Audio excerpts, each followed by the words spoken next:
Mesdames,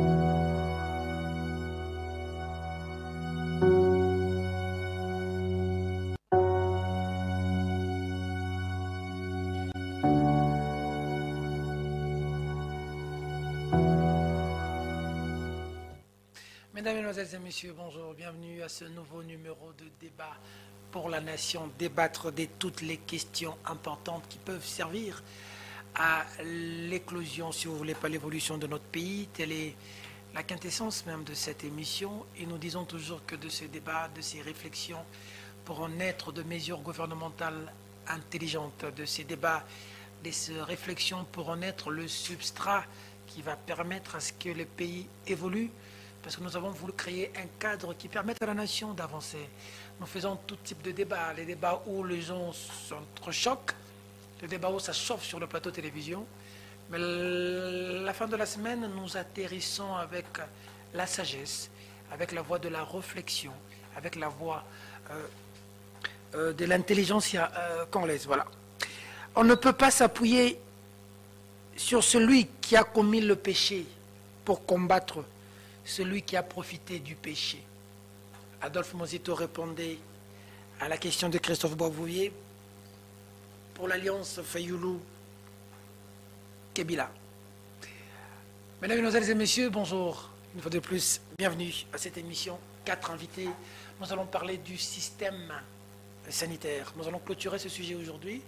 Nous comprenons un tout petit peu la réticence des praticiens dont certains ne veulent vraiment pas amener pensent qu'ils peuvent amener leur stratégie à la télévision, ou peut-être craignent d'être avec des politiques pour des représailles.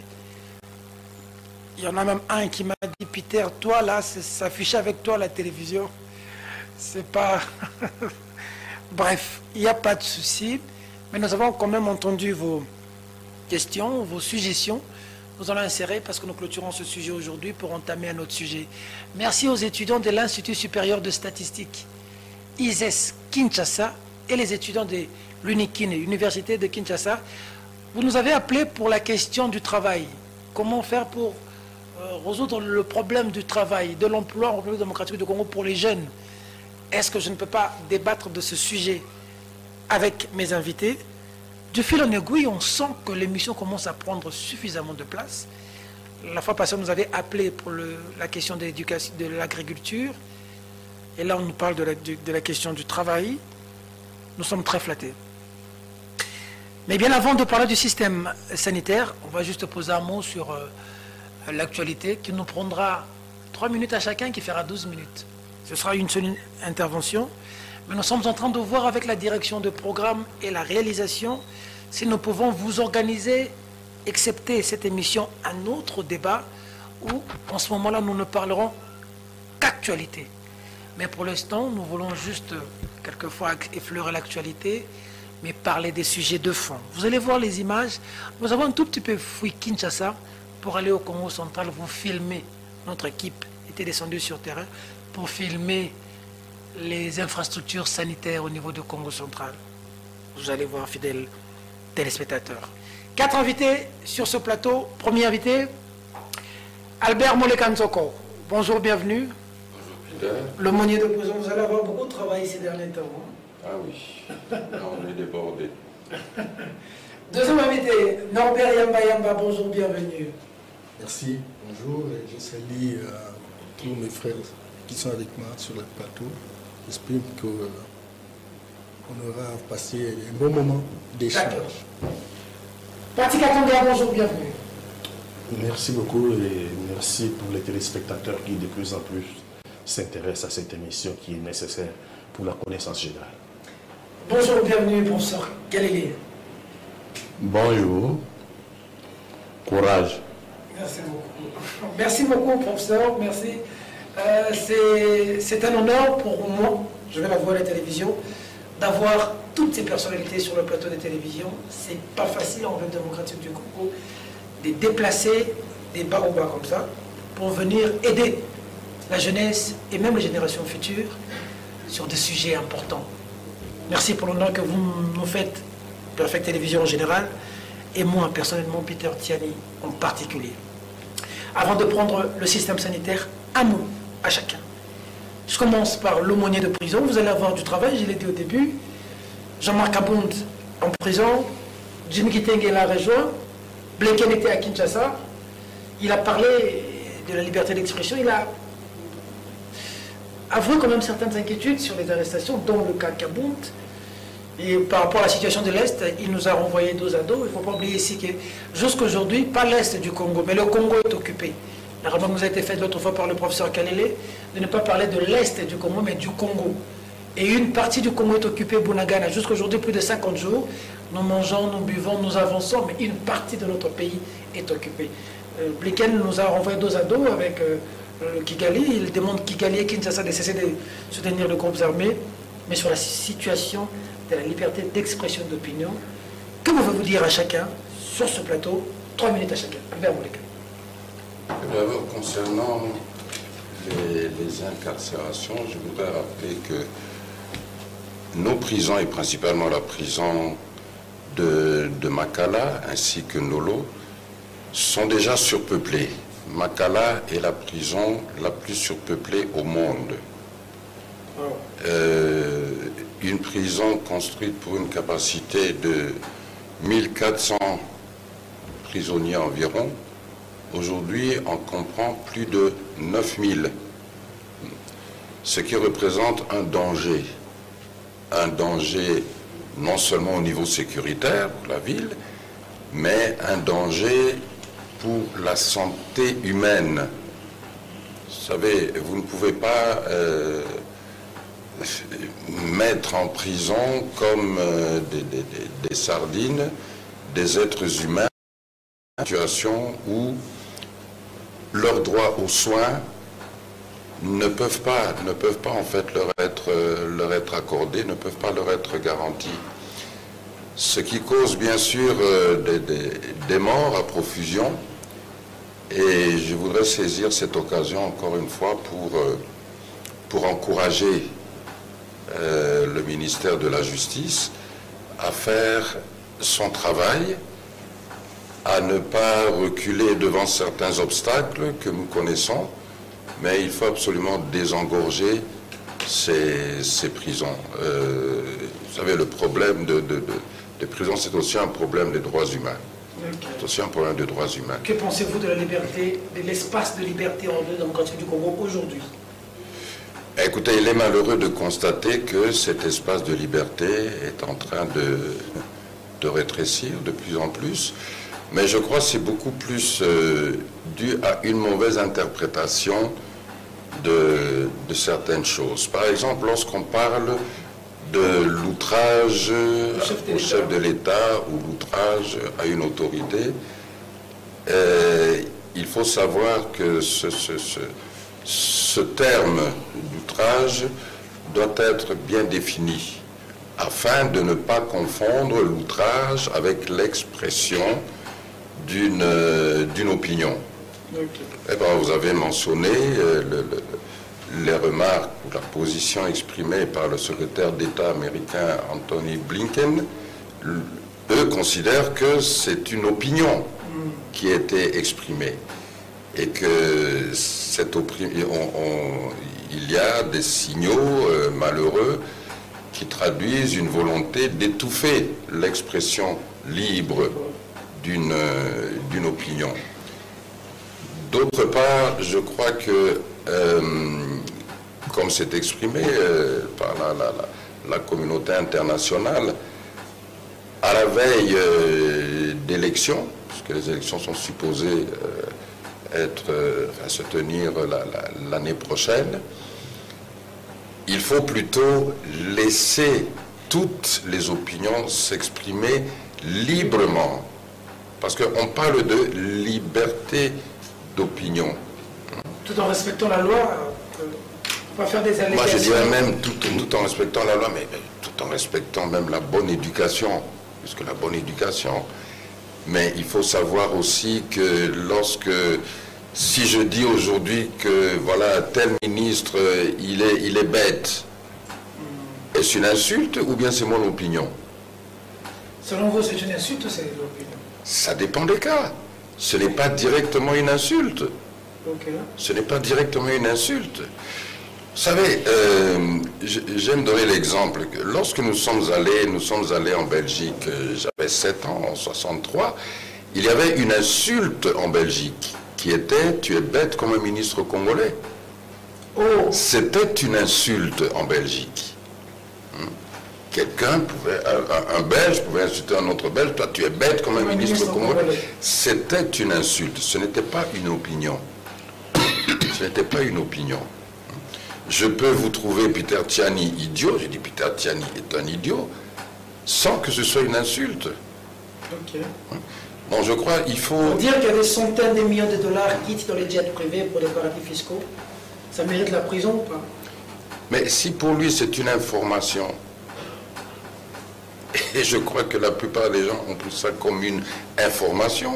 Donc il faut maintenant... Pour ceux qui ne savaient pas, c'était une information. Mais vous savez, le fait est que l'état de droit, ça reste toujours un idéal pour lequel il faut travailler d'arrache-pied, mais en sachant que l'état de droit, la justice, la démocratie commence d'abord par une évolution ou un changement personnel de l'individu en termes d'appréciation et en termes de comportement. D'accord, on va prendre de l'autre côté... Et juste pour clôturer, je pense que même toutes ces considérations ne doivent pas nous faire oublier que nous restons africains. Même si nous évoluons en politique, mais nous restons toujours africains. Ça veut dire? Moi, ce que je dénoncerais, c'est la manière dont nous sommes comportés par rapport à une maman de 69 ans. On ne prend pas une maman de 69 ans à 3h, 4h du matin pour la mener au poste de police et la détenir pendant 2 jours, loin de sa famille, tout ça, et puis après l'exhiber en train de présenter des excuses sur les réseaux sociaux comme ceci. Pas digne. Il n'est pas bon, vous savez, il n'est pas bon avant 69 ans ne vous exonère pas d'oublier ou de bafouer certaines traditions qui font partie de notre identité africaine et congolaise. Okay. Ce n'est pas bon. Norbert Yamba, l'espace, le champ de la liberté d'expression rétréci, avec les arrestations catastrophes, Kabound, Makala, ensuite Jimmy Kitenge du PPRD, et puis une maman de 69 ans qu'on va ramasser à 4 heures. Après, on voit en train de présenter les excuses, on la voit chez la première dame, tout ça. Norbert Yamba. Merci Peter. Merci. Vous savez, lorsqu'on veut construire un état de droit, il faut poser des actes. Des actes pour construire l'ancrage de cet état d'esprit. Parce que mettre en place un état de droit suppose qu'on respecte la loi et qu'on n'agit qu'en fonction de la loi. Mais il est recommandé fondamentalement que l'on puisse avoir une certaine éthique, l'élégance, la rationalité systématisée. Donc, les arrestations sont constitutionnelles, mais on n'arrête pas pour arrêter. On arrête justement lorsqu'il est établi que telle ou telle personne a commis une infraction. C'est très important. Et si il advenait que quelqu'un qui est en violation d'un certain nombre de choses n'est pas arrêté, c'est que suppose on est dans la jungle, plus personne ne respecte la loi, et on va continuer comme ça, et personne ne ramènera véritablement les investisseurs dans notre pays, simplement parce que le droit n'est pas mis en valeur. Raison pour laquelle, certainement que j'ai le sentiment qu'Albert Molika a parlé de l'opinion. Certainement qu'une opinion, c'est une manière de voir les choses. Mais lorsque vous dites que cette manière de voir les choses a comme soubassement des faits, alors des faits qui sont vérifiables, à ce moment-là, il faut être à mesure de démontrer que c'était une opinion ou ce sont des faits réels. C'est très important. Et donc, ici, lorsqu'on dit Peter Tchiani a détourné 50 000 De là, c'est très clair que vous avez des références, vous avez des preuves, etc. Vous ne pouvez pas balancer. Si on a la maturité nécessaire d'un bon politique, balancer ce genre de déclarations si vous n'avez véritablement pas de preuves. Mais dire une opinion en disant oui, aujourd'hui on constate qu'il y a des détournements. La déclaration est impersonnelle. À tout état de cause, à chacun de se regarder sur le miroir pour voir si effectivement il détourne ou il ne détourne pas. Mais il existe des institutions qui sont appelées à tester véritablement cela. Vous avez le procureur, la justice bien entendu, vous avez les structures de dissuasion comme l'IGF, la Cour des comptes, etc. pour établir des responsabilités. Alors, ma préoccupation c'est de dire, oui, il faut qu'il y ait une opinion. Mais il va falloir que nous puissions rationaliser ce que nous disons. Nous ne pouvons pas parler.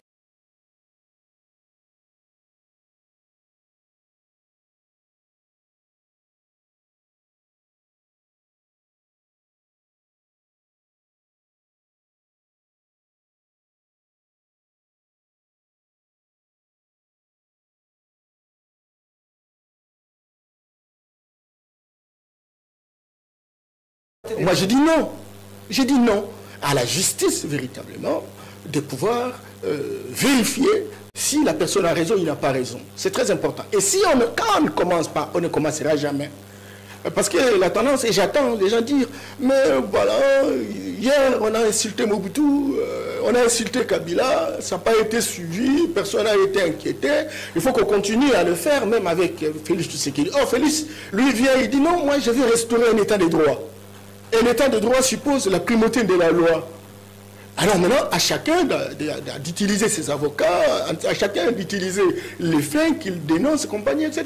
Quand vous parlez de Jimmy, je ne connais pas suffisamment ce qu'il avait dit, mais j'ai ouï entendre qu'il avait donné un certain nombre de grains pour dire que voilà, on va tuer telle personne. Qui sont la vie de l'ancienne première dame. Voilà, ça c'est une affirmation grave, j'allais dire gravissime. Il faut vérifier ça. Nous sommes dans un processus où nous voulons véritablement le calme, la sérénité entre les acteurs politiques. Et la vue de l'ex-première dame est naturellement un personnage stratégique. Alors, si dans l'hypothèse, on annonce que sa vie est en danger, il faut être en mesure de vérifier parce que vous avez des informations à la base. Et le dire, ce n'est pas une opinion, mais c'est un fait réel qu'il faut démontrer. C'est très important. Et alors, je voudrais terminer en disant que je partage la même chose qu'Albert lorsqu'il dit que les prisons sont pleines. Mais ce n'est pas la responsabilité du régime. Je crois que le ministre de la Justice doit faire son travail, comme il l'a dit. Il doit faire son travail. Il faudrait, parce que j'avais suivi une conférence de presse d'un organisme qui travaille dans les prisons qui disait que 80% des gens qui sont en prison, leur responsabilité, leur culpabilité n'est pas établie. Alors, il faut qu'on accélère pour que véritablement la justice soit faite. Je termine en disant que beaucoup disent le secrétaire d'État américain, il nous réclame la liberté, les élections, il est en train de donner un certain nombre d'orientations, compagnie, etc. Moi, je pense qu'à un certain moment de notre génération, sincèrement, nous devons être en mesure d'évoluer pour comprendre que ce qui nous vient de l'extérieur ne doit pas être accepté de manière mathématique. Parce qu'il est prouvé que la direction aujourd'hui américaine, ou la direction orientale, en fait, ceux qui ont des intérêts dans notre pays, sont en train de construire une histoire de leurs croyances. Leurs croyances supposent qu'en fait, qu'ils ont une civilisation idéale. Et ils veulent nous juger en fonction véritablement de leur civilisation. Et cette civilisation est d'application pendant 6 siècles. Ça n'a pas donné de résultats. Il est important aujourd'hui que nous puissions véritablement revenir au point de repère pour ne pas considérer comme étant la parole magique de ceux qui viennent de l'extérieur. En fonction de quoi et de quelle qualité on va nous donner des injonctions par un pays autonome comme le nôtre. Ça, il faut vraiment qu'on grandisse.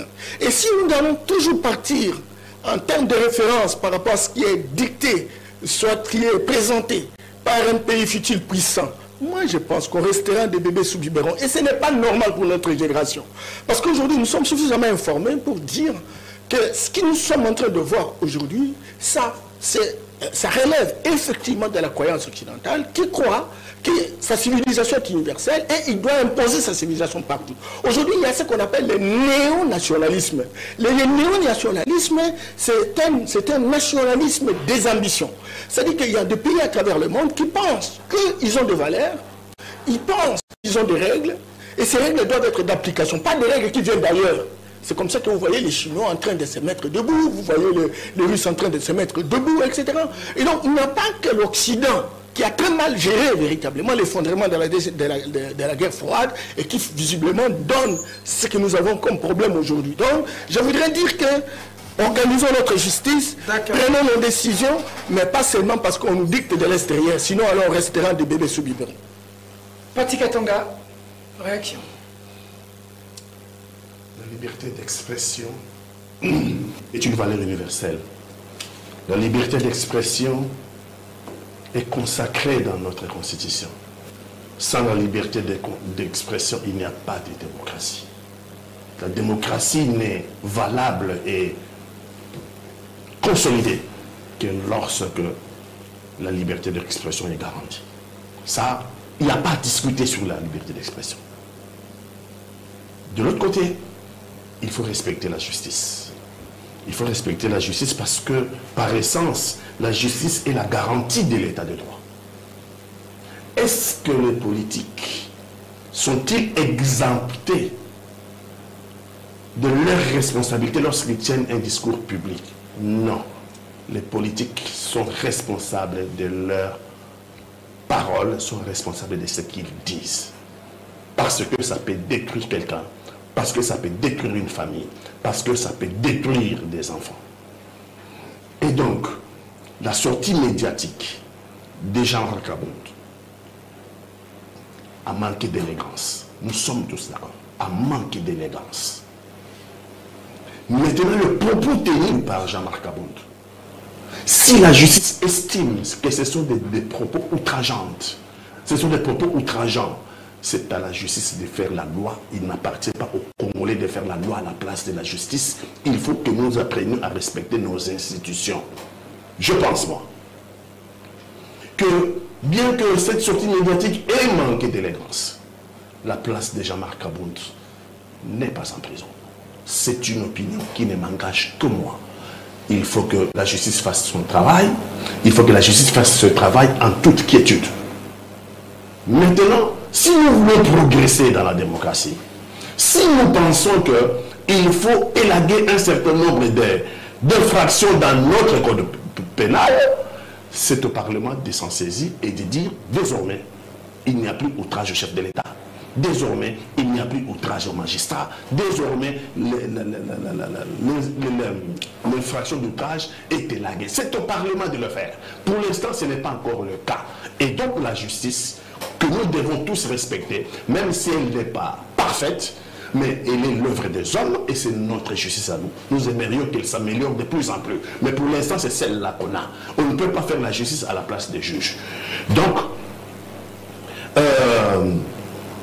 nous devons être conscients que nous sommes proches des élections. Et lorsqu'on arrive proche des élections, dans notre pays, généralement, les langues s'emballent. Je me rappellerai toujours. Je suis maïmaï, personne ne s'en doute. Mais en 2011, j'étais à côté d'Étienne Tshisekedi. Et nous sommes au stade de martyr et au stade du Vana. Les musiciens de Wenge, comment il s'appelle encore? Marie-Paul est en train de chanter. Sopela Yemai, Apola, Zongisaye na Rwanda. Je me rappelle que de Maman Olive Kabila, Maman Olive Lembe, on a dit des choses que je n'aimerais pas répéter ici parce que ce n'est pas de ma trempe. On a traité de tous les noms d'oiseaux. Je me rappellerai que de Kabila Joseph, président de la République, on a dit des choses que je ne rappellerai pas ici parce que ce n'est pas bon pour les enfants qui sont en train de nous suivre. Mais seulement, mon maître à penser en démocratie, Étienne Tshisekedi dira de lui qu'il faut l'arrêter, le ligoter et l'amener ici. À sa droite, il y avait Albert Moulekaka. Et vous aurez une récompense pour cela. on n'a arrêté personne. On n'a arrêté personne. Si Kabila et sa femme devaient utiliser leur droit de porter plainte pour outrage au chef de l'État, je pense que nous serions tous, moi, Herbert, depuis longtemps, on aurait déjà été en prison. Mais le président de la République actuelle, je sais qu'il n'a pas porté plainte. C'est les juges, les magistrats qui ont dans leurs attributions la latitude de poursuivre des infractions. C'est eux qui ont déclenché cette procédure. Et donc, laissons les magistrats faire leur travail. Quant à Blinken, j'ai l'impression qu'on cherche à tout prix à endormir les Congolais. Il tient un autre discours en Afrique du Sud, il en tient un autre à Kinshasa, il va en tenir un autre à Kigali. Et ce discours s'adapte au milieu qu'il entend.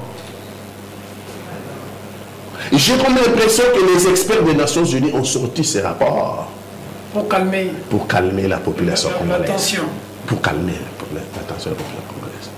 Nous souhaiterions que sur le plan diplomatique, que notre pays amène ce dossier au Conseil de sécurité des Nations Unies. Parce qu'il est établi clairement qu'il y a des troupes rwandaises au Congo par les experts des Nations Unies. Donc il faut qu'il y ait des sanctions. Pour que nous puissions y croire, il faut qu'il y ait des sanctions de la communauté internationale. Malheureusement, je vais en terminer là, ce n'est pas le premier rapport. Okay. On a eu à nous endormir déjà dans les années 2012-2014. Il y a eu plusieurs rapports et ça n'est suivi d'aucune sanction. Je crains que cette fois-ci, on utilise la politique du sommeil et le Rwanda utilise la diplomatie du mensonge pour continuer à endormir les Congolais. Et nous sommes en train d'applaudir. Oh, maintenant, cette fois-ci. Mais non, cette fois-ci, si nous ne voyons pas des sanctions contre le Rwanda, ça veut dire qu'il ne faudrait pas compter sur cette communauté internationale. Il faudrait construire l'outil de défense du Congo.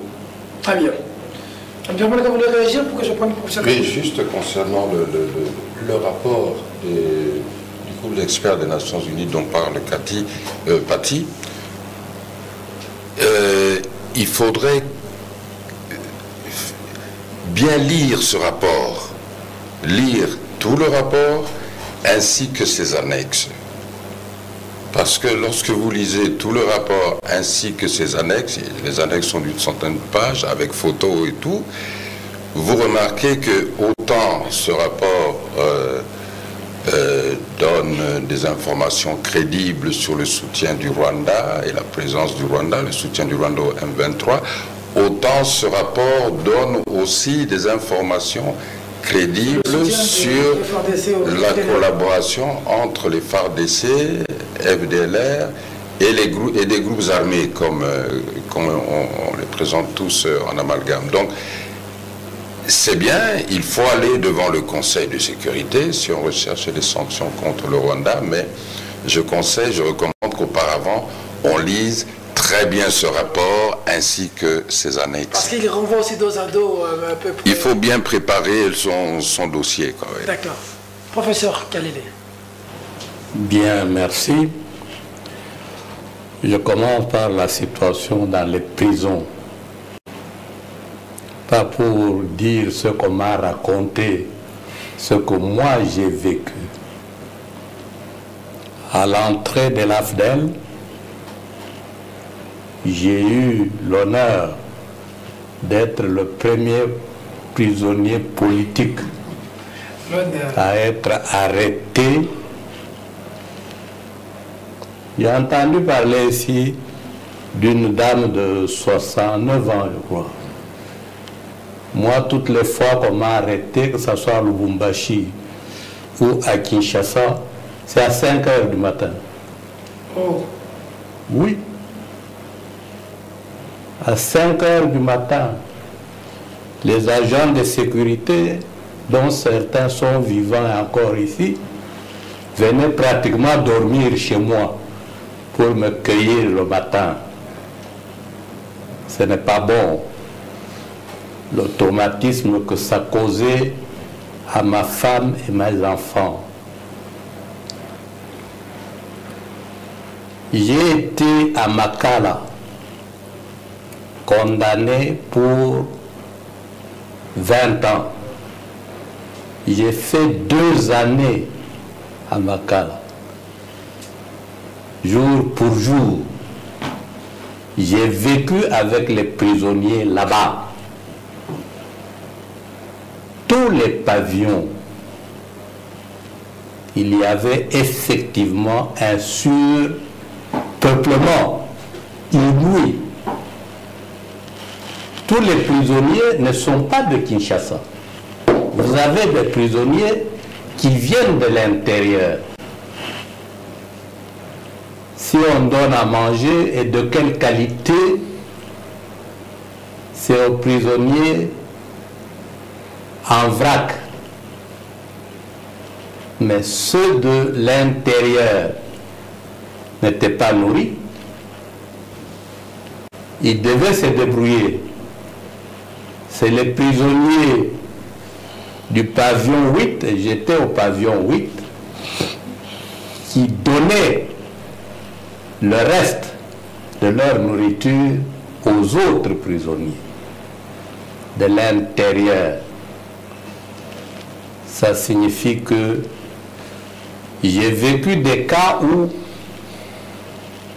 des prisonniers mangeaient des rats et des cancrelats, des grains de riz. J'étais par terre. Si personne ne suit ton dossier, tu es oublié pour toujours. Si tu n'as pas d'argent pour corrompre les surveillants, tu es aussi retenu pour la gloire. J'ai vécu une scène en prison là, le bombardement de la prison sous M. Laurent Désiré Kabila. J'étais dedans. Ça signifie quoi?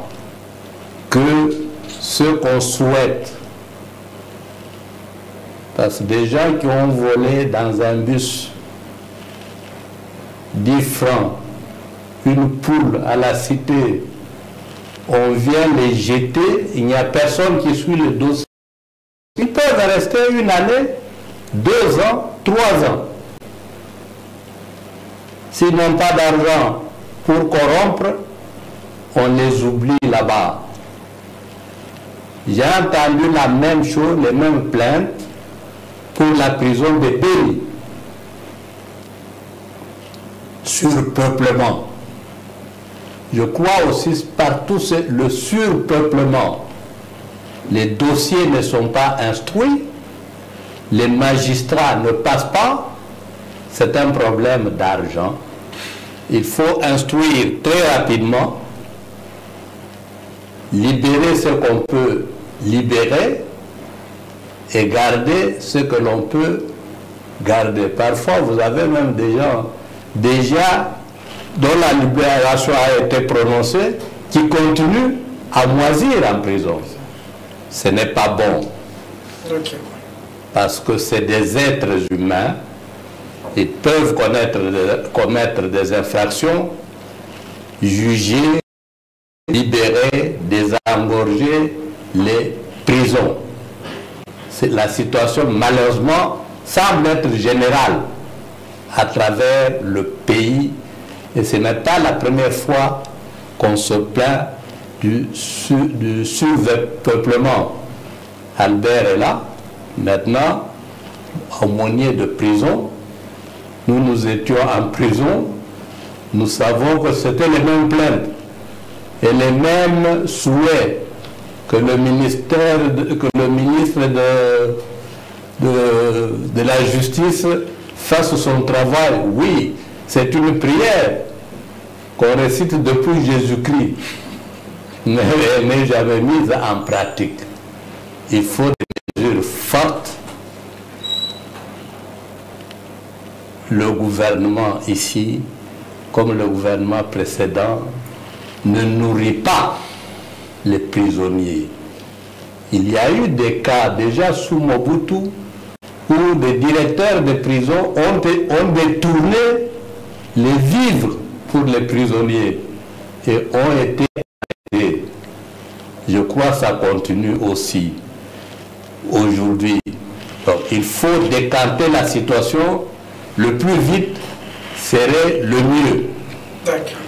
Quant à ce qui concerne l'injure à la personne humaine, pas simplement à des autorités. Malheureusement, l'injure est devenue trop facile à Kinshasa. Des fois, nous avons entendu, tel n'est pas opposant, parce que est-ce qu'il a déjà injurié Kabila? Est-ce qu'il a déjà injurié tel président? Vous devenez un opposant parce que vous avez injurié X, Y. On ne peut pas promouvoir une telle culture. Vous avez des populations comme au Katanga, les gens ne s'injurient pas pendant longtemps. C'est injure et coup. C'est à Kinshasa qu'on peut s'injurier toute la journée. Il n'y a jamais de bagarre. Il ne faut que s'injurier. Oui. Je pense que c'est à déconseiller. C'est un problème aussi de culture. D'accord. Qui ne peut pas être généralisé. Il faut voir chaque contexte. Jimmy. Non, vous avez De Gaulle avec le canard enchaîné. Hein? Parfois, il commandait des caricatures. Allonger mon nez, ceci, quand on lui présentait ça, il disait oui, ce sont des enfants qui s'amusent. C'est une certaine maturité, parfois aussi une grandeur d'âme pour dire que je suis au-dessus de la mêlée. Mais quand vous êtes chef, même dans nos sociétés traditionnelles, oui, on vous doit du respect, mais vous ne pouvez pas vous fâcher à tout bout des champs. Il y en a qui sont chargés de régler l'affaire pour vous, pas vous-même.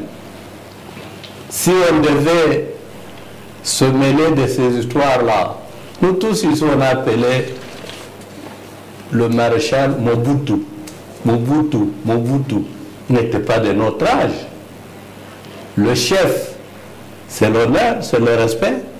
Le chef doit également être préparé psychologiquement à savoir qu'on l'injurie sur la rue.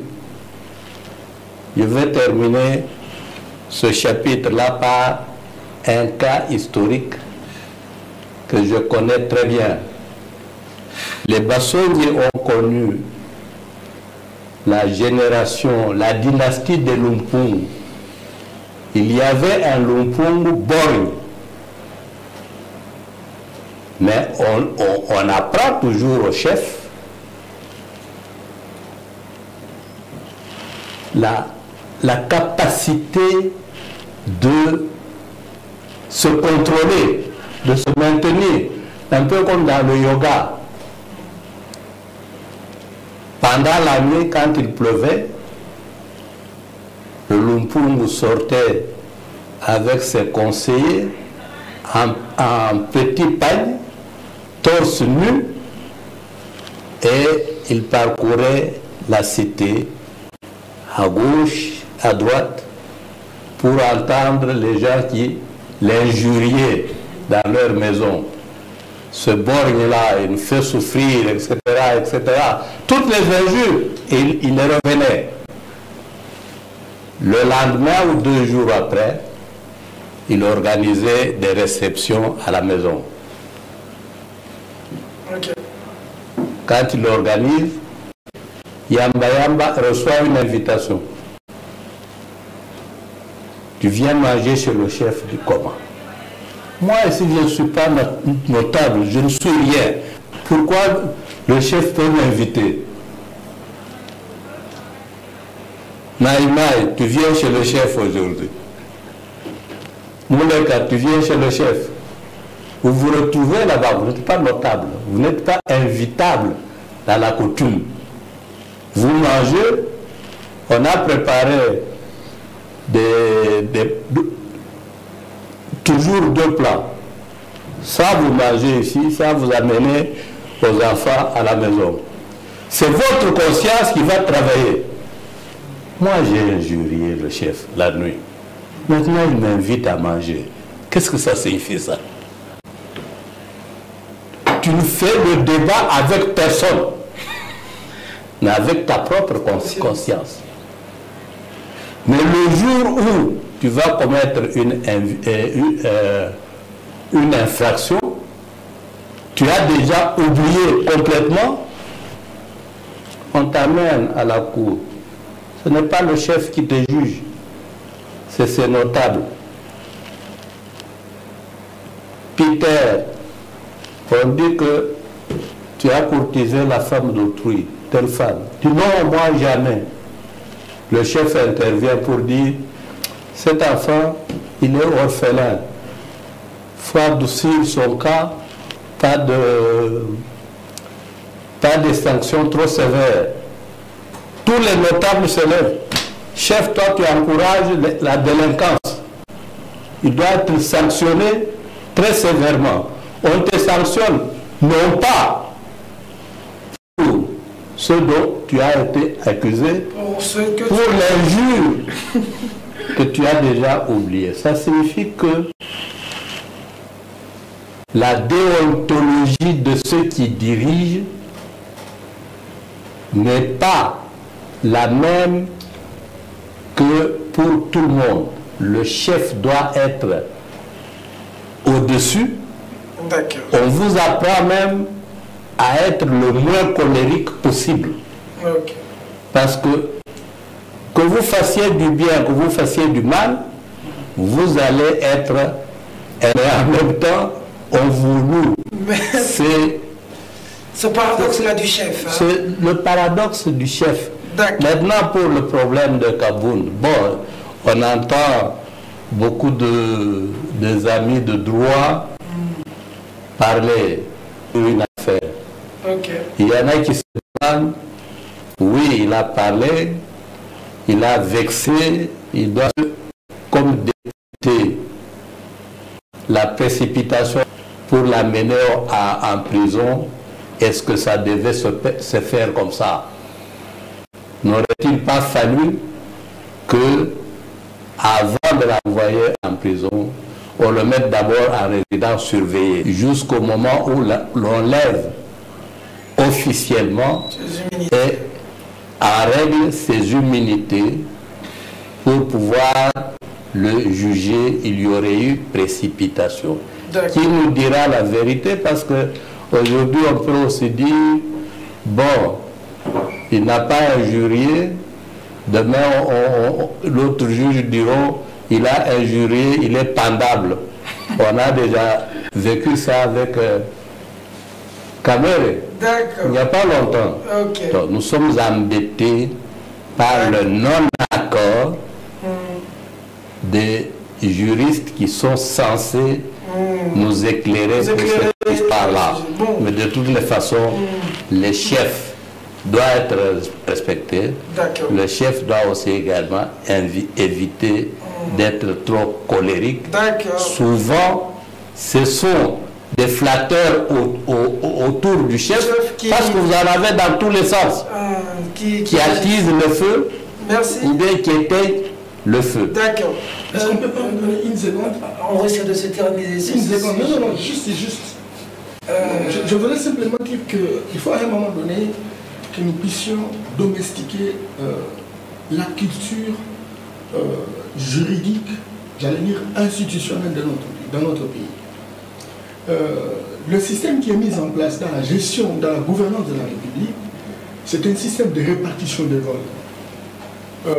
Les différentes institutions qui sont fonctionnelles ont chacune une responsabilité.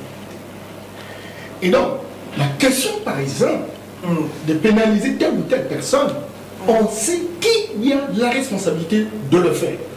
Si dans l'hypothèse, celui qui est le sommet, notamment le président de la République, commence à donner des injonctions à ceux qui devaient faire le travail, à ce moment-là, on va appeler à une certaine dictature. Raison pour laquelle, au même moment que nous plaidons que plus jamais les arrestations arbitraires, mais c'est au même moment que nous devons cultiver le fait de comprendre que chaque institution a un rôle à jouer, et si les institutions ne jouent pas leur rôle, et donc ça sera la disparition de la République. C'est très important. D'accord. Allez, on passe maintenant au dossier du jour, situation sanitaire. Peut-être les spectateurs, on a abordé ce sujet la fois passée. On devait revenir pour chuter.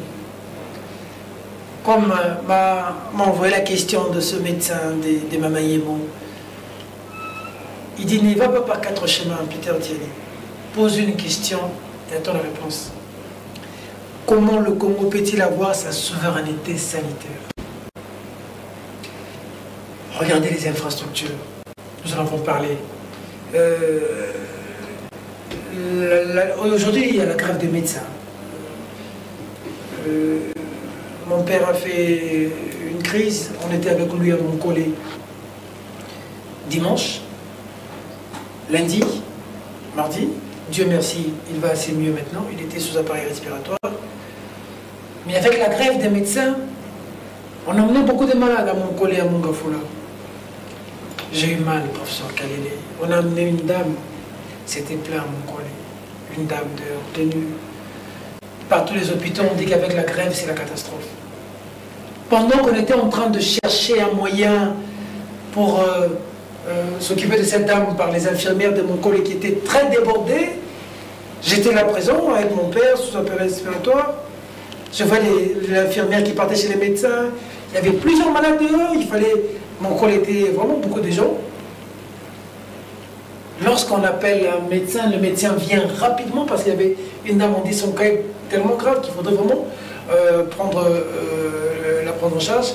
Le médecin vient, le médecin touche quelque part ici. J'ai vu. Il a touché ici, il a regardé, il regarde la famille, il dit malheureusement. Cette dame est arrivée vivante, je l'ai vue. Elle a même marché un peu, elle a marché, on l'a tenue, et elle s'est assise. C'est comme un rêve, hein. C'est comme un rêve où on emballe quelqu'un dans des draps, on remonte dans les véhicules parce qu'on devait chercher une morgue. Cette image m'a... J'avais dit que je devais dire ça à la télévision. C'est pas possible, c'est pas possible. J'ai vécu ça quelques jours. C'est une image que j'ai vécue, mais combien de Congolais vivent cette image au quotidien?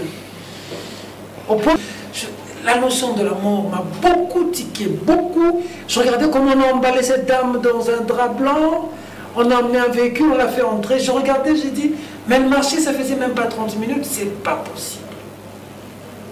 Que faire de ce système sanitaire? Mon équipe était descendue, pendant que nous parlons, vous allez voir des images qui vont être illustrées. Par exemple, au Congo central, comment sont les infrastructures sanitaires? On fait quoi pour que cette question soit résolue? La question est directe. Ce sont des pistes de solution. Il nous reste 1 heure. Nous avons 60 minutes. À 2h30, on arrête. On fait quoi? Non, rien pas. Merci. Vous avez 5 minutes. Merci. La pertinence de cet exercice, c'est la capacité de générer des alternatives, parfois pas déçues. La question du médecin qui parle de la souveraineté sanitaire, il y a 2 notions importantes, Peter.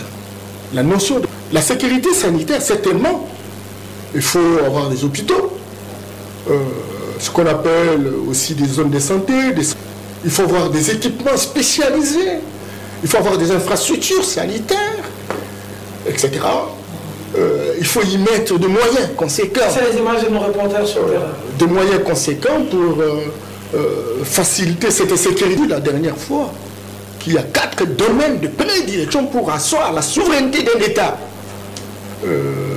parmi lesquels vous avez la santé.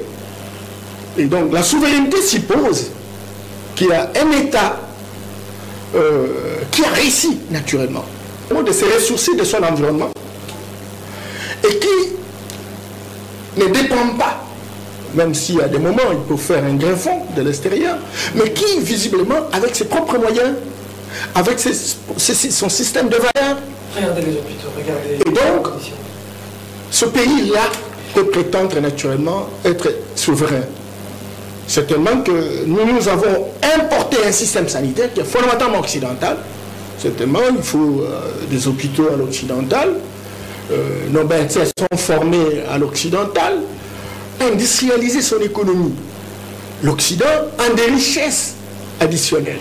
Et l'Occident réussit à mettre en place son système sanitaire avec des infrastructures conséquentes, le système des mutuelles, le système de couverture universelle, compagnie, etc.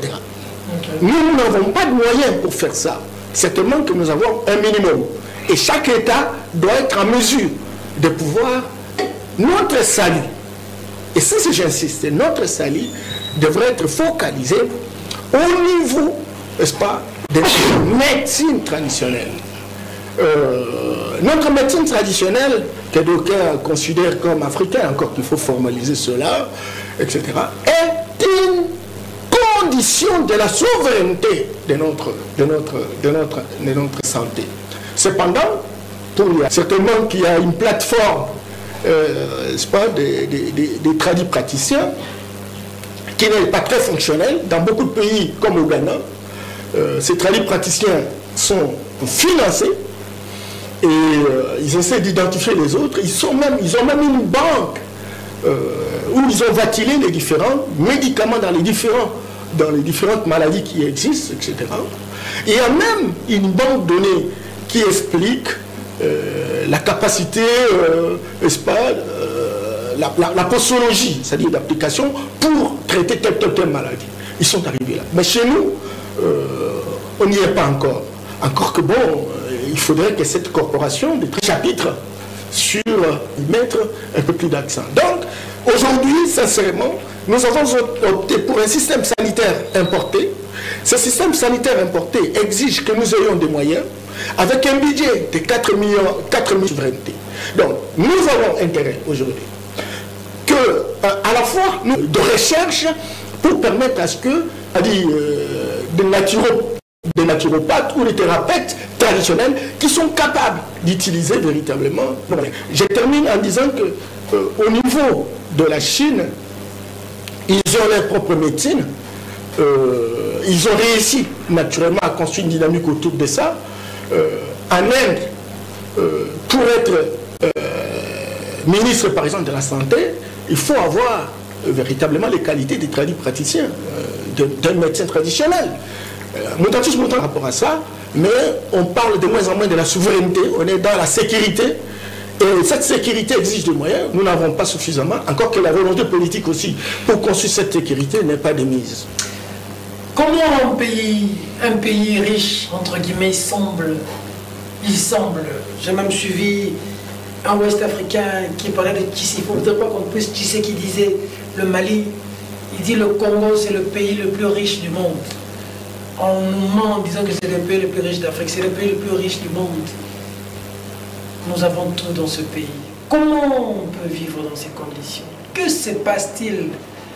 Nous avons de l'or, des diamants, du cobalt, des forêts, nous avons l'homme congolais, nous avons les Moleka, les Nayamba, les Kalele, les Katanga, les Félix Tshisekedi, les Vital Kamere, les Martin Fayoulou, les Moïse Katumbi, les Matata Pogno. Comment peut-on regarder ces images, fidèles téléspectateurs? Regardez ces images, ça se passe en plein 21e siècle chez nous. L'image de la dame que tu avais mise sur...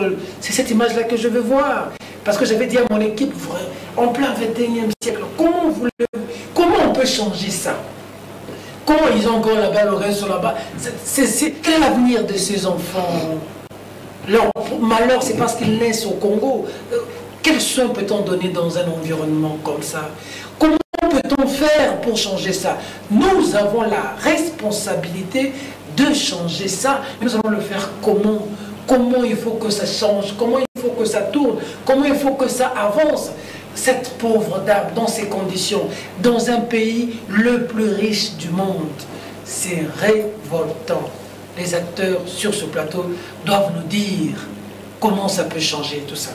Albert Moleka. Peter, la question du médecin concernant la souveraineté, sanitaire. Monsieur, la souveraineté sanitaire se met en grève. Eux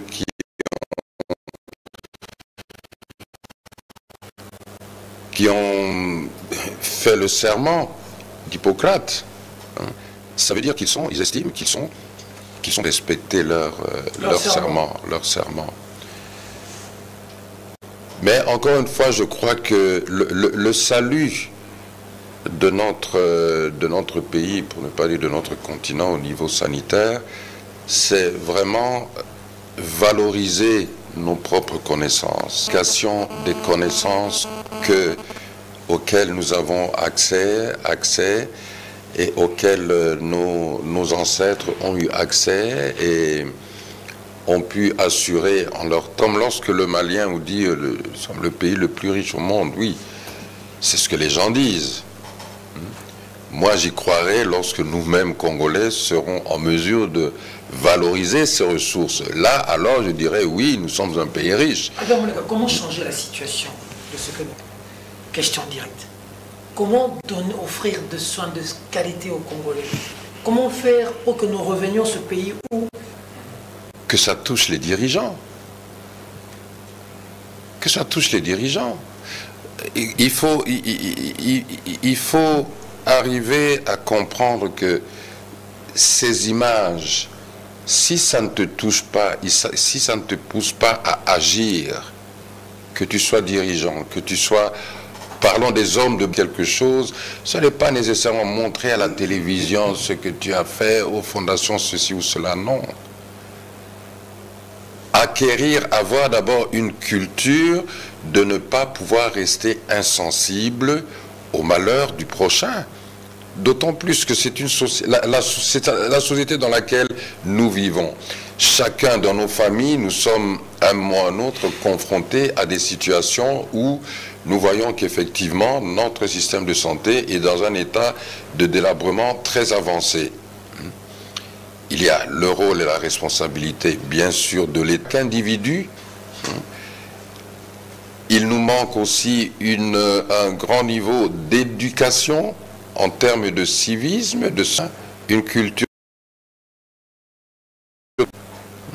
Lorsqu'on regarde aujourd'hui l'état de nos villes, l'état de nos rues, ceux qui ont vécu ici dans les temps anciens vous diront « Ah, je ne reconnais pas ma ville, je ne reconnais pas ma société. » Donc tout d'abord,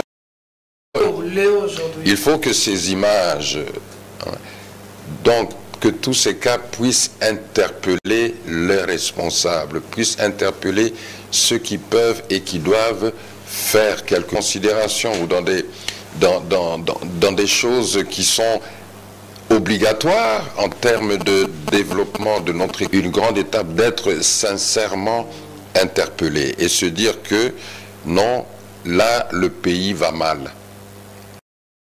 Il va mal parce que là nous parlons de la vie. Là nous parlons de la vie de nos populations et nous parlons de l'avenir. Il y a 2-3 émissions, vous aviez mentionné le taux du crétinisme. Allons-nous rester les bras croisés et attendre que dans 20-30 ans, ce taux de crétinisme ait atteint un niveau tel que nous sommes irrémédiablement condamnés? Des communautés qui connaissent que nous à cause de notre taux de crétinisme. C'est terrible. Professeur Kalele, cette situation changerait comment? Comment va la souveraineté sanitaire? Comment changer la donne? Hier, les gens venaient se soigner ici. Mais qui dirigeait le pays à ce moment-là? Ce n'est pas vous. C'est les Belges qui dirigeaient. Les gens venaient se soigner ici. Chez les Belges. Chez les Belges, avec des médecins et des budgets. Déjà, Maman Yemo ici, c'est pire. L'anecdote est, après avoir créé le monde, Dieu a entrepris une visite d'inspection pour voir de quelles richesses il avait doté chaque pays. À l'étape du Congo, les anges s'arrêtent patron, est-ce que nous pouvons vous poser une question? Dit oui, allez-y. Et à ce pays, vous avez quand même un peu trop donné, voyant les richesses qu'il avait déversées. Il se tue. Après quelques minutes, il réagit. Oui, je reconnais que j'ai trop donné, mais ne vous en faites pas.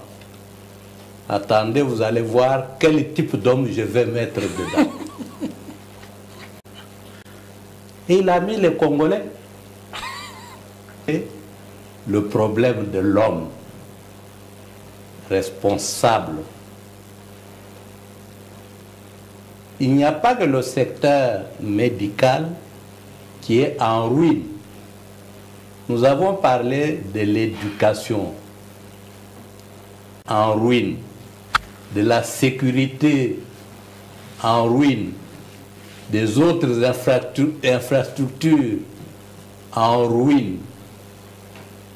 Tout est en train de se détruire avec nous-mêmes.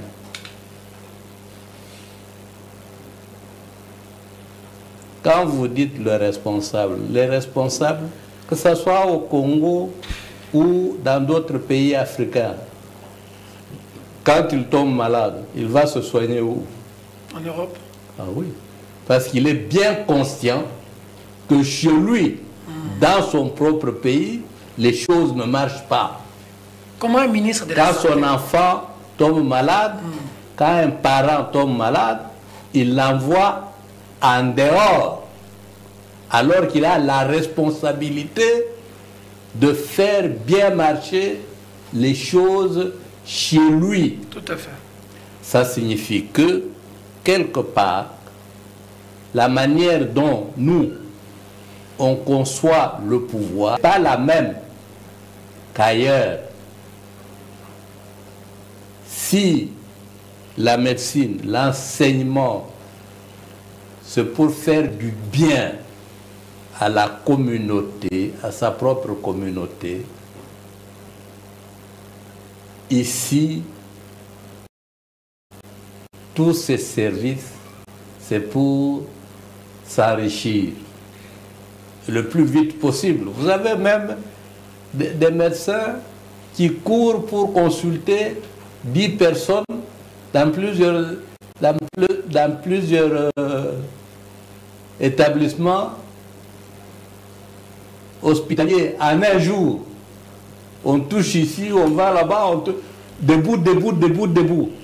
Le médical, mais vous avez des grèves déjà dans le secteur de l'enseignement où nous formons ces jeunes gens.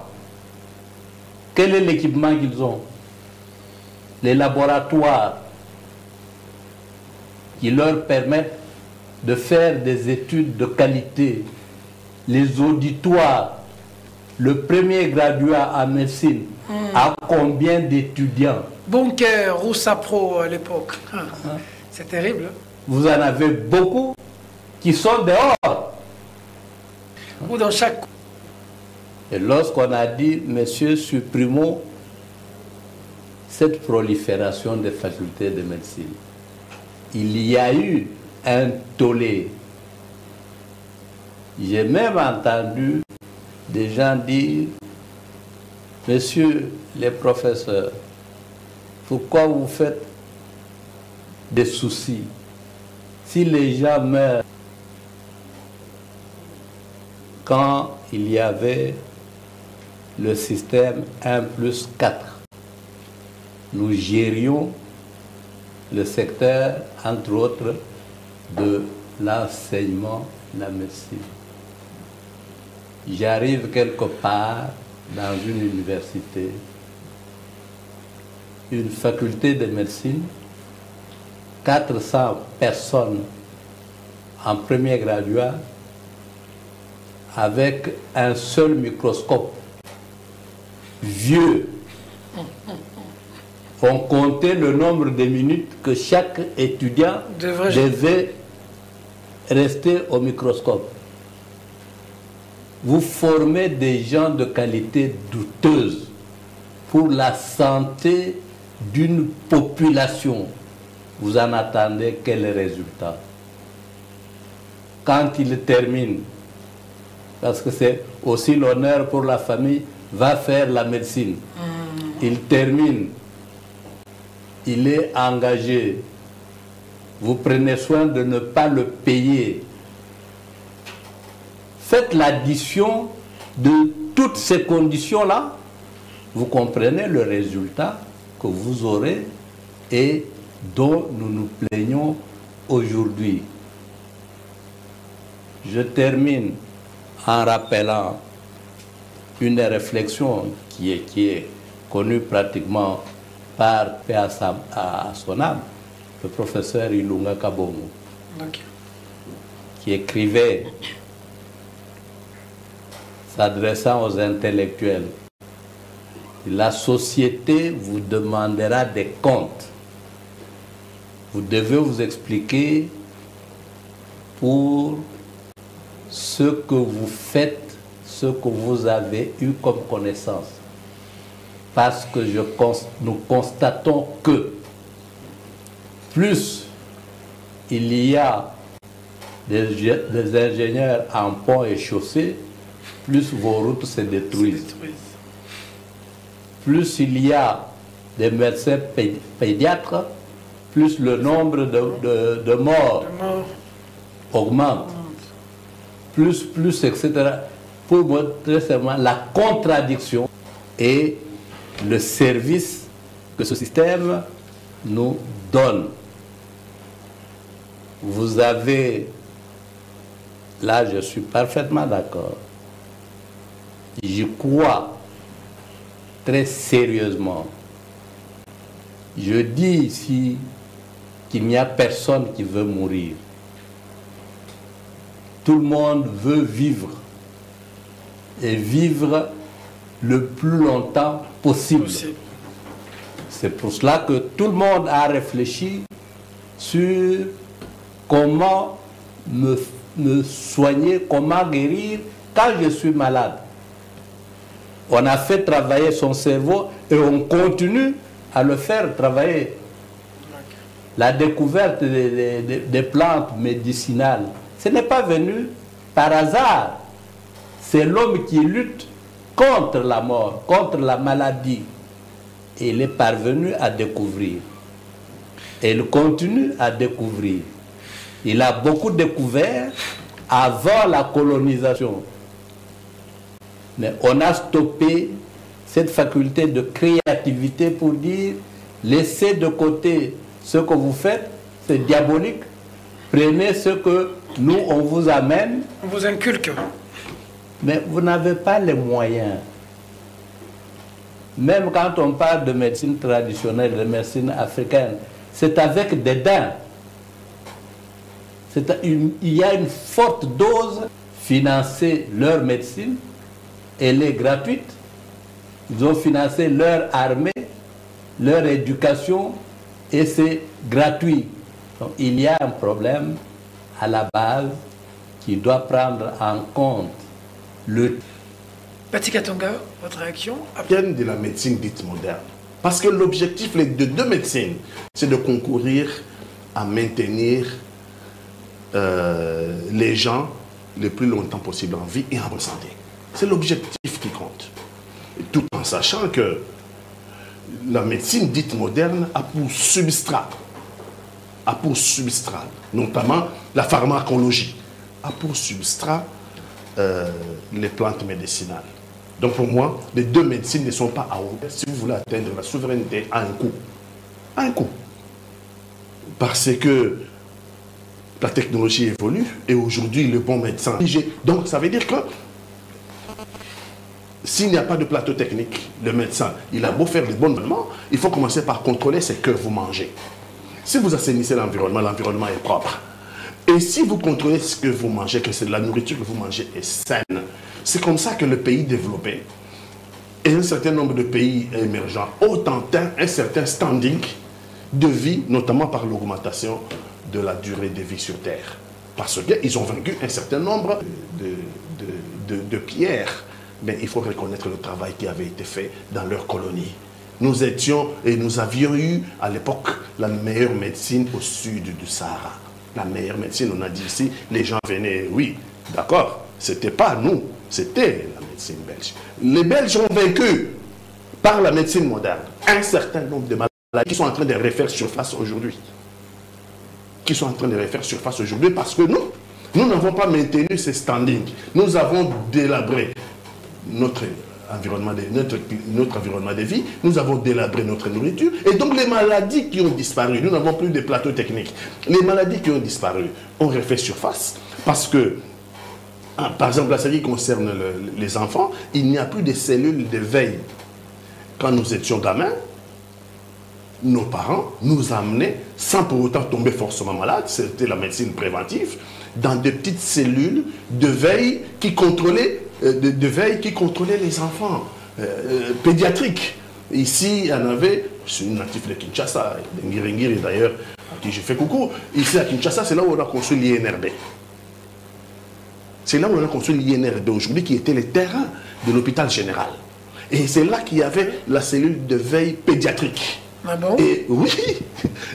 Et donc chaque mois, pour nous qui étions à Kinshasa, sans tomber forcément malade, on avait un carnet de santé. Chaque mois, j'exagère, mais tous les 3 mois, nous étions là. Nous n'en avons plus aujourd'hui. Aujourd'hui, on attend ce qu'on tombe malade pour aller vers la médecine curative. On ne fait plus de la préventive. On fait de la médecine curative. On attend que les personnes soient malades, notamment les enfants. Les maladies dévastatrices de la petite enfance, on l'attend. Les enfants, ici à Kinshasa, là, il y a un certain nombre d'enfants qui naissent et qui sortent des hôpitaux sans être vaccinés. Sans être vaccinés contre les 6 maladies dévastatrices, la polio, la rougeole, sans être vaccinés, je vous dis. Et je pose la question au médecin, il dit non, mais parce que maintenant, ces vaccins-là arrivent à une dose telle que pour vacciner, on ne peut pas vacciner les enfants, il faut les réunir en grand nombre. Donc on sort les bébés, et lorsqu'on atteint un certain nombre, je pense qu'il m'a parlé de 300 et quelques, qu'on utilise une dose, c'est 300 et quelques enfants. Donc pour les petites structures de maternité, ils ne peuvent pas. Ils sortent, on les envoie vers la grande structure leur donne un rendez-vous, jusqu'à ce qu'on atteigne un certain nombre de 300 enfants, et les vacciner d'un coup. Mais pendant le temps que les enfants vont à la maison sans être vaccinés contre les 6 maladies dévastatrices de la petite enfance, mais les enfants sont exposés au danger. Les enfants sont exposés au danger. Donc vous comprenez qu'il n'y a plus de cellules d'éveil. Il y a seulement la médecine préventive, il n'y en a plus. Il y a seulement la médecine curative. Lorsqu'on tombe malade, on va à l'hôpital. Et quel hôpital? J'en suis victime. Un de mes neveux, par alliance, part à l'hôpital. Du style que vous avez montré dispensaire, enfin encore, on lui dit qu'il est malade. Je préfère le dire en lingala parce qu'il est mort. L'infirmière de service lui dit et quelle est la voie thérapeutique? Il faut acheter les seringues parce qu'il faut pas bien d'aller maquiller les qui est ming. Voilà comment il est mort. Donc on s'est mis à le piquer et à tirer du sang. On verse dans une bouteille, à le piquer jusqu'à ce qu'il a perdu tout son sang et il en est mort. Histoire vraie. Donc vous comprenez que ici... Plusieurs cas comme ça, oui, où quelqu'un est par exemple diabétique, mais on perfuse et la personne tombe. On ne sait même pas si c'est les causes... Moi j'ai eu plusieurs cas comme ça où les gens nous ont appelés. Comment les médecins ne peuvent pas diagnostiquer? Pour les diabétiques, vous avez les sérums neutres, vous avez le sérum glucosé. Donc il faut savoir quel est le sérum qu'on va donner à la personne. Et ici aujourd'hui, faute de formation, faute de formation, parce qu'il y a des sérums universels. On n'a même pas besoin de faire les examens, c'est un sérum, et en même temps qui est pris par les diabétiques et par les gens qui ne sont pas. Mais ici, aujourd'hui, c'est un problème de formation, j'ai dit. Le professeur Kalele l'a dit ici. Comme le professeur Kalele l'a dit tout à l'heure. À la faculté de médecine, c'est les macabées que les Belges ont laissé. En forme de meurtrier alors. La médecine est devenue de plus en plus technique. De plus en plus technique. Et nous, on travaille encore avec les signes cliniques. Mais je pense que si nous avons la volonté, on peut construire un système, nous en avons le moyen. Il ne faut pas dire que le Congo manque de moyens. Le Congo manque de volonté politique. Le Congo ne manque pas de moyens. Ce n'est pas un problème de moyens. Non, ce n'est pas un problème de moyens. Parce que nous avons eu la meilleure médecine au sud du Sahara. Si aujourd'hui nous avons laissé dépérir cette médecine, alors qu'aujourd'hui on a plus de moyens. Nous avons un budget aujourd'hui qui aussi plus de 10 milliards de dollars. Il faut aussi voir le taux de la population. Il y avait combien de personnes hier, aujourd'hui? Nous avons une réserve d'échange aujourd'hui vérifiée de 4,2 milliards, 4 milliards 200 millions. On entend trop les chiffres. Nous avons aujourd'hui... On ne mange pas les chiffres, comme a dit Anecdote. Ça ne fait rien, mais ce sont des chiffres qui montrent que notre économie est en train de s'embellir. Mais quelle incidence sur la vie du Congolais? C'est là qu'il y a une adéquation entre nos recettes de 900 millions par mois. Très bien. Ça, c'est officiel. Et c'est que le Congolais, en réalité, vivent sur le terrain. Donc, il faut avoir la volonté de construire. Le président de la République a eu l'idée de mettre en place la couverture maladie universelle. Idée géniale. Parce que tous les Congolais n'ont pas le moyen. Mais par contre, tous les Congolais peuvent tomber malades. Donc, il faut concevoir que les gens aillent pouvoir se faire soigner. Mais encore, pour construire un tel système de couverture maladie universelle, ça demande toujours des moyens. Nous tournons autour de moyens. Il faut organiser le travail. Dans tous les pays où ce système existe, ce système est financé par les revenus du travail. Mais nous avons un pays qui est à peu près chômage de 80-85%. Nous aurons comment financer un tel système. Donc je pense, pour le président de la République, je suis dans son camp, je pense que s'il m'entend, nous devons d'abord organiser le travail. Si nous organisons le travail avec un salaire minimum, on peut pas parler de... Avec un salaire minimum acceptable allez, un minimum de 500 $ de salaire. On peut penser un prélèvement de 10% pour aller financer la caisse de la couverture maladie universelle. Très bien. Sinon, ça sera une catastrophe. Ça sera une hécatombe au Congo. Un jour, on risque de se réveiller où on commence à constater que nous n'avons pas organisé notre système sanitaire. Et donc, il y a des maladies qui vont nous surprendre. Très bien. 10 minutes pour finir l'émission, ça veut dire des recommandations. Pour que ce soit précise. Bon, merci beaucoup, mais je regrette un peu parce qu'en fait, on aurait pu mettre à dessin. Troisième chose, la plupart des milliardaires américains aujourd'hui ont mis en place plus de 90% de leur richesse dans le domaine de leur fondation. Et qu'est-ce qu'ils ont fait? Ils ont fabriqué, ils ont mis en place des usines de fabrication, non seulement de vaccins, de médicaments, etc. Quatrième chose, la plupart des maladies que nous observons aujourd'hui sont des maladies dont les virus ont été fabriqués dans les laboratoires. La volonté, n'est-ce pas, de l'Occident, c'est de considérer que 1 milliard à 2 milliards. Et ils vont même plus loin pour dire qu'il faut laisser la population à 10% parce que ça les a affectés. C'est que très concrètement, Peter, il y a une planification de la mort et de cette médecine qu'on appelle moderne, occidentalisée, parce que cette médecine-là, elle est fondée sur les richesses. Le professeur Kalev l'a dit, si à un moment donné, nous étions en bonne position dans les années 60, au début, ou à l'aube des années 60, simplement parce que c'était les Belges, c'est leur médecine. Nous avons importé ça. Il faut avoir l'argent. Aujourd'hui, Paty l'a dit, on fait les interventions chirurgicales sur plateau. Avec le système de 5G, on peut vous faire une intervention chirurgicale à partir de Bruxelles. Ici, vous êtes ici. Ça coûte combien? C'est beaucoup d'argent. Cinquième chose, il faut éviter de dire que bon, le gouvernement a l'argent, 4,5 milliards de réserves, 10 milliards. Mais arrêtez. L'université de Californie a un budget de 10 milliards de dollars. L'université d'Harvard, c'est 5,5 milliards. L'université de Cambridge, c'est 4 milliards. Et donc 10 milliards, ça ne représente rien. Le moderne. Et nous disons que, parce que la planification de la mort est le résultat de cette médecine que nous avons importée, la résurgence de sida, c'est déjà depuis les années 50, avec la mise en application du virus de poliomyélite. Et on a inclus le virus de sida dedans. Que ça fait des répercussions. Vous savez, même Ebola, pratiqué dans un laboratoire, quand vous avez souffert d'Ebola, il reste quelque chose qui va apparaître 15 ans après. Plus tard. Donc, nous avons la responsabilité aujourd'hui, en tant qu'intellectuels, de travailler pour non seulement abandonner cette médecine moderne, mais en court terme, on peut l'utiliser, encore que lorsqu'il faut l'utiliser, on n'aura pas de résultats en termes de... Qu'est-ce qu'il faut faire? Identifier notre praticien. Organisons la recherche dans les universités. Et cette recherche dans les universités, on peut mettre en place des laboratoires où les gens vont travailler de commun accord. Les chimistes, les pharmaciens, les médecins. Ils vont les tradis pratiquer les plantes qui invoquent, avertis médicales qui sont chez nous. On peut les retravailler, on peut véritablement nous disposer nos propres médicaments pour soutenir notre vie. Parce que l'Occident est en train de préparer une bombe en retardement. Contre l'Africain. Contre l'Africain. Moi, je voudrais également dire que même les professeurs, même les étudiants, on est résultat, n'est-ce pas, de la situation catastrophe, de manque de ressources chez nous. Alors, les pays moyens que nous avons, ce n'est pas véritablement priorisé dans les domaines de la santé. Alors maintenant, il va falloir que nous tous aussi, dire 10 milliards, 12 milliards, Mobutu n'avait qu'1 milliard. Mais à un moment donné, nous, on a été à l'université. On nous payait la bourse. Il y a des gens qui partaient à l'étranger. On leur payait la bourse. On était à moins d'1 milliard. C'est une question de priorité. L'éducation à l'époque, c'était 26%. La santé, c'est 22%. Donc, nous avons intérêt... Aujourd'hui, la santé, c'est combien de pourcents? Aujourd'hui... c'est moins de... 2 minutes. Recommandation, Patrick Katonga. Monsieur le Président de la République, je préfère m'adresser à vous parce que je veux que le Congo reste dans la mondialisation. Je ne veux pas que nous soyons un pays isolé qui construit sa médecine à elle. La médecine on est dans la démondialisation actuellement. C'est ça.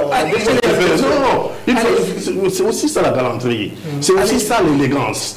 C'est lorsqu'on vous laisse parler. Non, ce n'est pas le débat. Je viens de laisser parler. Non, je ne sais pas qu'est-ce que ça veut dire dans ce que je vais dire. Allez. Non. Soumettez-vous au débat. Le débat, c'est aussi la contradiction. C'est aussi accepter que les autres expriment aussi leur conviction. Donc, je n'aime pas ça quand je ne vous coupe pas. Ne me coupez pas parce que moi, je sais le faire mieux que vous. Non, parce que moi, je sais le faire mieux que vous. C'est la troisième fois que vous le faites, je vous dis, il faut arrêter ça. Donc, je pense que moi, je m'adresse au chef de l'État. Et je pense que le Congo doit rester dans la mondialisation. Le Congo n'a pas construit sa médecine à elle, à côté des autres, en dehors des standards internationaux. Nous avons des standards internationaux et la médecine est une science qui est une science universelle. Je ne veux pas qu'on ait des médecins congolais qui sont formés seulement dans une sorte de médecine qui n'a rien à voir avec la médecine moderne. Non, la médecine moderne, elle est la médecine de tout le monde. La pharmacologie africaine, les plantes, mais sont intégrées dans la médecine moderne. La médecine moderne n'est pas antinomique avec... N'est pas antagoniste avec... N'est pas antagoniste. La médecine traditionnelle. Moi, je vais commettre des moyens, commettre les meilleures universités, les meilleures facultés pour former de meilleurs médecins pour la santé des Congolais. Les médecins pour la santé des Congolais. C'est pour ça que dans ce cadre-là, je dis que le président de la République a eu une idée géniale. C'est de construire la couverture maladie universelle parce que tous les Congolais sont susceptibles de tomber malades et de se faire soigner. Un peu comme Obamacare. Hein? C'est pour ça que j'ai dit au président de la République ma proposition tout simplement. Source de financement. Parce que ça coûte cher. Et j'ai dit au président de la République, ce système qui avait été... Ce système, dans tous les pays qui ont conçu ce système de couverture maladie universelle, ce système est financé par les ressources du travail. Donc, commençons par construire le travail. Si on a une grande majorité des Congolais au travail, avec un salaire minimum acceptable, nous pouvons créer une caisse à côté pour que chacun de nous, par ses revenus du travail, cotise dans cette caisse. Pour que chacun de nous, lorsqu'il tombe malade, il ne puisse pas être écrasé. Je ne sais pas ce que je peux dire de nouveau après ce que j'ai entendu, dont j'approuve beaucoup d'éléments, mais je crois que la base, la maladie, l'analphabétisme, l'état de route, tous les mots que nous rencontrons, nous avons été créés pour y trouver des solutions. D'abord et avant tout par nous-mêmes. On peut faire des emprunts, on peut faire des imitations. Il faudrait d'abord et avant tout que nous fassions travailler nos têtes. Vous vous rappelez cette histoire de Robinson Crusoe? Vous êtes seul. C'est comme ça aussi qu'on forme les militaires. Vous êtes seul en forêt, vous avez simplement la boussole. Vous devez vous débrouiller pour sortir de ce genre de débat dans les différents domaines. Notre souci quand nous venons ici, c'est d'appeler les gens à réfléchir, à apprendre à concevoir là. Rappelons-nous ce qu'écrivait Cheikh Anta Diop, l'antériorité de la civilisation nègre, mythe ou vérité historique. Nous avons vécu l'accepter de diriger les gens. C'est pour cela qu'on les appelle aussi pères de la nation. Vous devez résoudre leurs problèmes indistinctement. Les budgets, c'est fait pour ça. Lorsque vous avez voté le budget, normalement d'ailleurs ça devait se faire de bas à haut. Des besoins des villages, vous montez jusqu'au niveau national. Le budget se fait dans le bureau à partir de la capitale, adapté, avec tout ce qui est volé en cours d'exercice.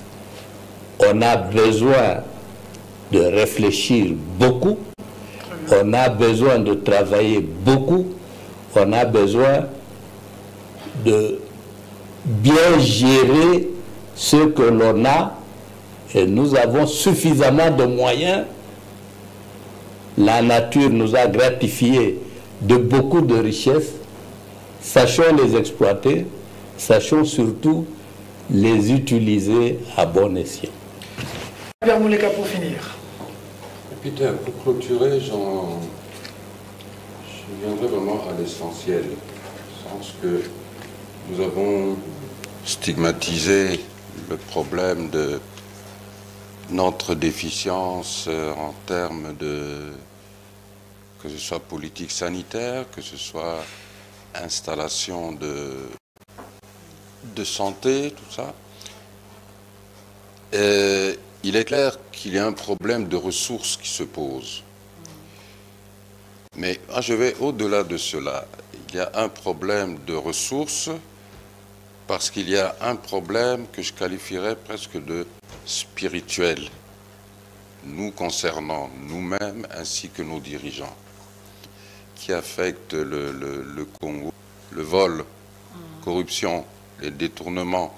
Tant que nous n'aurons pas vaincu cette maladie-là, tout ce que nous disons et toute politique que nous pourrions mettre en place sera voué à l'échec.